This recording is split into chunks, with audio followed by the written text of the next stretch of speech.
Bom dia, hoje é dia 10 de novembro. Nós estamos no Rio de Janeiro, uma cidade maravilhosa. E eu estou aqui com a professora Mônica, que eu vou pedir que se apresente. Mônica por Mônica, como prefere se apresentar. Mônica por Mônica. Meu nome é Mônica Angelini, agradecendo muito essa conversa com esse pessoa maravilhosa, o Delber, e também está conosco numa trajetória bastante razoável, bastante longa. Mônica Angelini, eu trabalho há quase 40 anos no campo da saúde do trabalhador, sou médica do trabalho, médica sanitarista do trabalho, é como eu gosto de me apresentar. Minha trajetória começa na CESAT, Bahia, e no sindical, como assessora sindical durante 19 anos, e sou da geração que constrói um aprendizado importante sobre a construção do nexo causal entre doença e trabalho, adoecimento e trabalho, e a configuração de um direito à saúde do trabalhador, e naquele momento nós tínhamos como prioridade aprender a fazer isso e fazer acontecer esse direito, seja pelo afastamento do trabalho, seja pela obtenção de indenizações a partir do direito do trabalho. Então, esse percurso da minha geração, a gente, de algum modo, constitui com isso um pilar da saúde do trabalhador.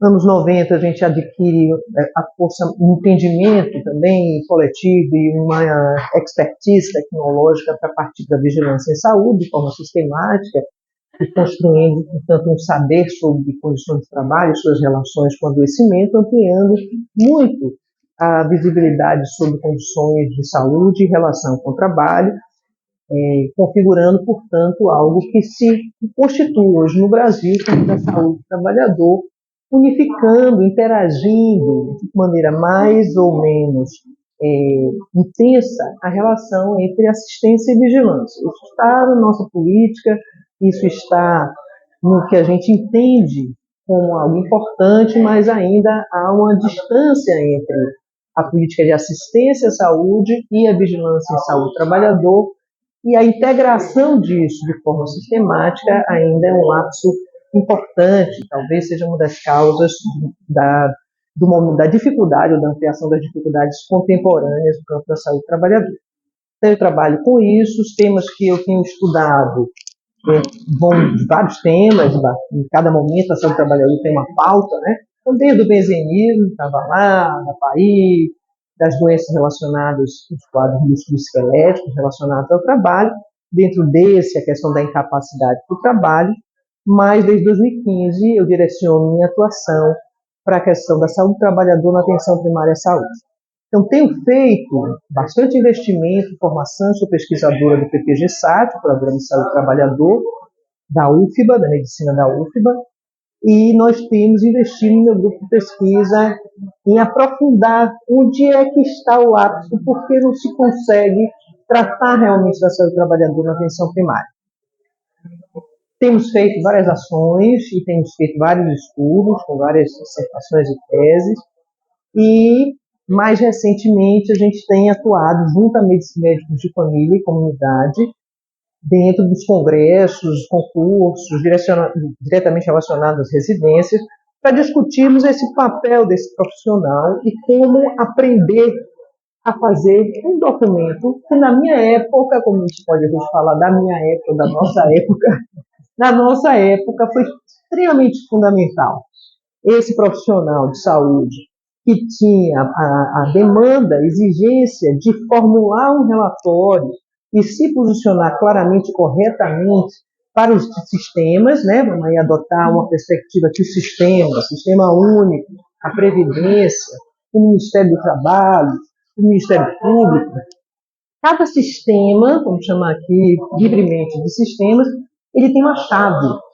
E a chave do sistema de assistência e do sistema de saúde é um diagnóstico, é um funcionamento, é uma ratificação de uma condição de saúde assinada e carimbada. Então, isso precisa ser feito, porque se não fizermos isso bem, nós não começamos nem a disparar essa relação entre uma coisa e outra, tanto do ponto de vista de uma notificação para alimentar a vigilância, como do ponto de vista da responsabilidade que se assume diante do outro, com um diagnóstico bem feito, um relatório bem feito, para alcançar o direito à saúde. Então, este tem sido o nosso trabalho, é o que eu tenho dedicado mais e que pretendo investir nos próximos anos, para que nós possamos fazer acontecer algo que a gente deseja, e que, teoricamente, está em todas as nossas cabeças. Não é possível fazer isso separadamente, tem que se fazer de forma integrada. Então, tem sido essa a nossa militância. Coisa legal. Eu fico me espelhando na tua fala e gostando muito, porque é uma trajetória onde, assim, hoje eu até tento assim, sistematizar um pouco nesse encontro, né, para esse relatório, a ideia de decisões que o profissional, que a equipe de saúde tem que tomar. Precisa reconhecer um dano, precisa reconhecer a existência de uma relação entre aquele dano e o histórico de exposições, né, da vida laboral. Aí precisa formular uma opinião sobre a capacidade do trabalho, tem alguma consequência, um impacto que vai afetar a capacidade do trabalho, precisa ou não precisa ser afastado do trabalho, e coisas que se a gente da equipe não responder, ninguém vai responder. Né? Uma, uma coisa na escola de medicina, como tem muito forte um preconceito contra o trabalhador, contra a voz, né, reconhecer aquela história que o trabalhador traz, as pessoas, por preconceito, imediatamente excluem a possibilidade até de explorar a relação com o trabalho. Eu brinco com os alunos, olha, se você não responder essa questão, se ele tem ou não tem, faz uma resposta para essas questões, ninguém vai responder para ele. Né?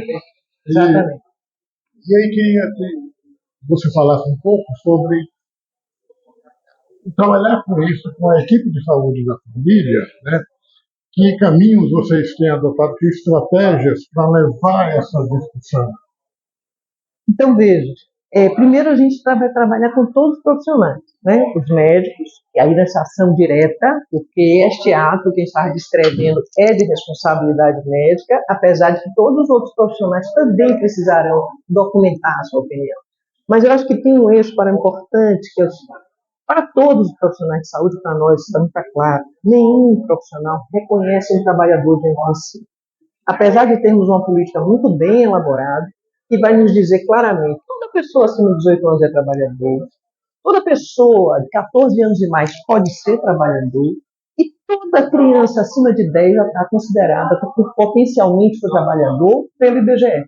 Então veja que amplo leque de possibilidades de idade que você tem trabalhador. Portanto, você está diante de um trabalhador quase 100% do seu tempo. O adulto que acompanha a criança, ou o adulto que acompanha o idoso extremo, mais fragilizado, que precisa de acompanhante, veja, é trabalhador. Então, o que eu acho que para nós, no campo da atenção primária, mais precisa ser feito naturalizadamente, precisa naturalizar essa perspectiva. Quem está na portaria, todo campo, é olhar para alguém e saber que essa pessoa é um trabalhador. Essa possibilidade muda. Ao se reconhecer trabalhadores e os trabalhadores reconhecerem aquele espaço como um espaço deles. Então, a gente tem alguns estudos que vão mostrar que homens, lá mecânicos de oficina do bairro, eles vão dizer que a APS não é para ele. É para a mulher dele, é para a criança, é para o filho dele. Mas não é para ele. Nem para ele, nem para o filho homem dele, que está ali também aprendendo o ofício. Ele, para esse, ele vai juntar o dinheiro e vai para uma clínica que atende em massa e que absolutamente não vai nem fazer uma boa clínica, nem vai fazer nenhuma relação com o trabalho. Essa é a nossa esperança. Nós nos conhecemos há muitos anos e o que nos põe em marcha é o horizonte. Né? Esse é minha esperança do meu horizonte hoje. Já entendo que tínhamos tarefas que foram cumpridas, mesmo que tenhamos hoje uma conjuntura que leva para trás muitos dos direitos, que destrói direitos, que desconfigura todo um formato que a gente, de algum modo, nos embasamos para construir o direito à saúde do trabalhador. Hoje nós temos um outro modelo, um modo do capitalismo hoje contemporâneo, nesse neoliberalismo absoluto, ele vai colocar uma dissolução, dissolver esse formato da classe trabalhadora. Isso são desafios muito grandes. E para nós, quando a gente resolveu assumir diretamente isso, é porque onde estão os trabalhadores hoje e estarão cada vez mais é na atenção primária à saúde e no SUS. Então, o que era um lema, apesar de não ter sido uma priorização, hoje é absolutamente prioritário. Se não entendermos no campo da saúde do trabalhador que isso é foco, e é preciso que nós estejamos lá fazendo essa diferença e formando pessoas para isso, e não necessariamente será um profissional especialista, mas ele precisará de estar motivado e estar no sentido de perceber que pode fazer a diferença na abertura de sistemas, porque o profissional de saúde que está na atenção primária hoje vivencia uma grande decepção, que é se sentir impotente diante de tantas dificuldades crescentes.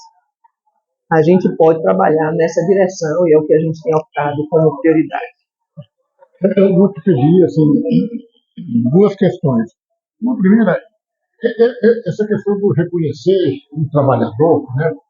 Uma coisa que tem sido forte para a gente o tempo todo, mas a gente vai se renovando. Eu, na semana passada, estava em Garanhuns, numa formação de vigilância em saúde do trabalhador, lá da Secretaria de Saúde de Pernambuco, trabalho da Carla Paeta, do Paulo Vira, uma equipe muito legal, Dandara, para falar Jade, pedras preciosas como a Jade. E as equipes das regionais, Caruaru e a região ali em volta, traziam relatos de experiências e algumas imagens do que é trabalho.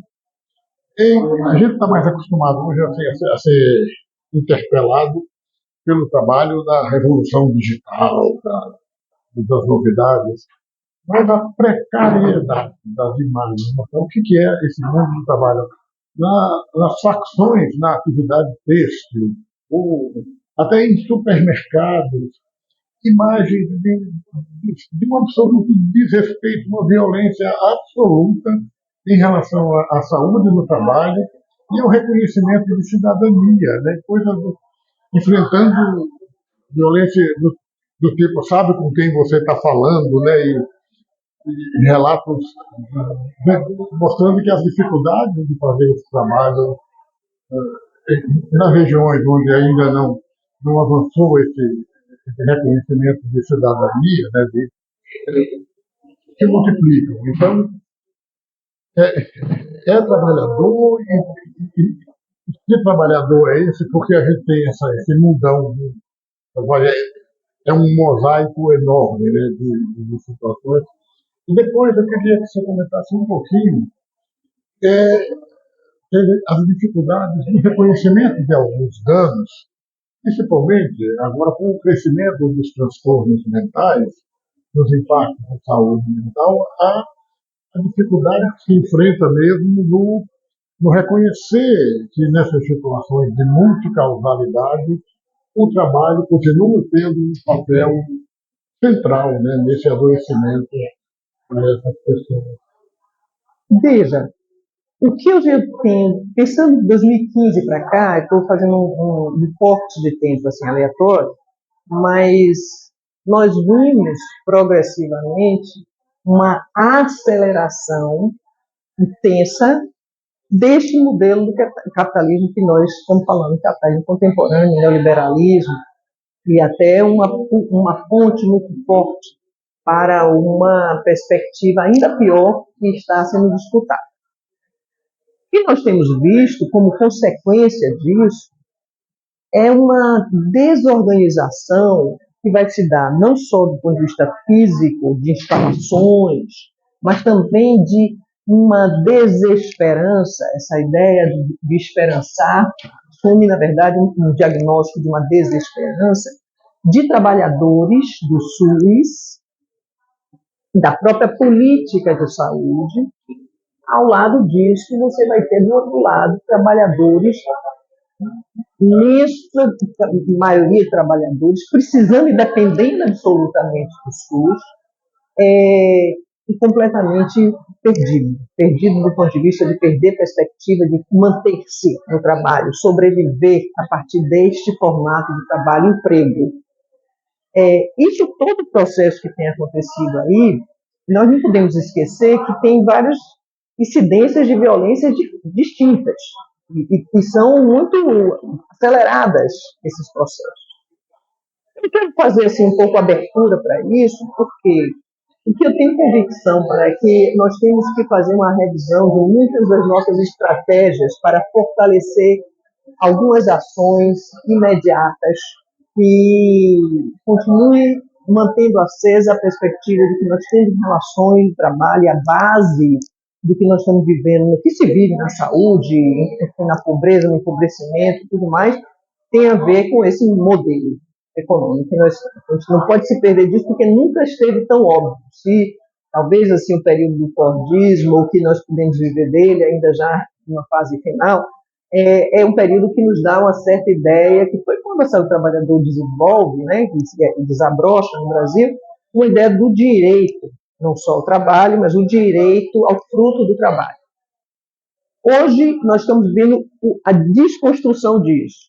Então, é preciso que a gente possa estar baseado nisso para a gente ver. O que a gente tem visto a olhos nus, facilmente, em todos os territórios onde estão trabalhadores, é uma precarização imensa no modo de viver. É uma precarização das relações, é uma fragilização dos laços, é uma incidência de violência muito maior do que tudo que nós podíamos já ter visto. Então, nossas tarefas enquanto pessoas que estão aí atuando, tentando liderar e buscar suas soluções, ela necessariamente passa por a gente aprofundar o entendimento desse momento. Porque algumas das coisas, eu acho que alguns pilares para nós, como eu mencionei, o reconhecimento do trabalhador, por exemplo, isso para mim continua perfeito. Isso eu acho que é o mote. O reconhecimento do trabalho e da sua multiplicidade de formatos, e poder reconhecê-lo em todos esses, isso continua forte. Mas o modo de se relacionar com estes sujeito trabalhador, seja o sujeito trabalhador da saúde, e quem está ao seu lado, na sua frente, que é o sujeito trabalhador, e essa relação implica necessariamente em uma ética de construção mútua, de uma reconstrução em alguma medida e de uma construção mútua de uma implantação de política. O que a gente faz é criar utopias, né? E a ideia da utopia como uma motivação para o movimento. Não dá, continuar. Se fosse líquido a utopia, a gente tinha que tomar um litro todo dia, logo de manhãzinha. Exatamente. A gente tem que se encher dessa, porque, obviamente, enxergar ou compreender ou se dedicar assiduamente para poder enxergar mais o que está ali naquele espaço, de uma análise disso, nos põe, ao mesmo tempo, no limite de uma certa desesperança, né? Mas eu acho que a gente vai ter que alimentar a utopia, porque nós estamos certos em alguns pontos, aliás, em vários pontos, eu não tenho dúvida disso e refaço essa fala, no sentido de que temos esses pilares, mas ainda temos muito a aprender sobre a potência das interações dentro do espaço da saúde, a potência que a gente pode ativar. E para isso é preciso gerir com gestores, vamos falar de gestores que inclusive são do nosso campo, com esses gestores entendendo essas interfaces. Então, acho que há hoje um entendimento maior, a pandemia nos mostrou isso, a linha de frente que foi morta, que viveu a situação crítica e que sabe que na próxima emergência, como nas próximas emergências já estão aí, sejam ambientais, sejam elas de saúde, estarão, essa força de trabalho vai estar na linha de frente e novamente vai enfrentar com sua vida aquela situação. Então, esse momento do processo de emergência, sejam eles de qualquer ordem for, ele nos põe também um desafio maior de estarmos pensando sempre isso de forma interligada, integrada, desafiando mesmo o modo de gerir. Eu acho que é isso que, para mim, hoje também é necessário. Quando eu vejo quem é que está hoje na atenção primária, onde médico é PJ, onde enfermeira é PJ, certo? Onde os agentes comunitários estão envelhecendo, se aposentando e não está se repondo. É disso que a gente vai ter que fazer, botar mais ainda no nosso caldo para pensar no futuro. Nossa, dá uma respirada fundo. Gradei muito dessa tua fala aí. Queria te pedir, assim, umas palavras finais. Fique à vontade. E já aproveitar para ir para o longo também, mandar uma saudação para aquele povo da Bahia lá. Tem amigos conhecidos, né? Em Cesar, na universidade, espalhado lá pela cidade. Não vou nem nominar nenhum deles. E vou causar ciúmes depois de que vou citar.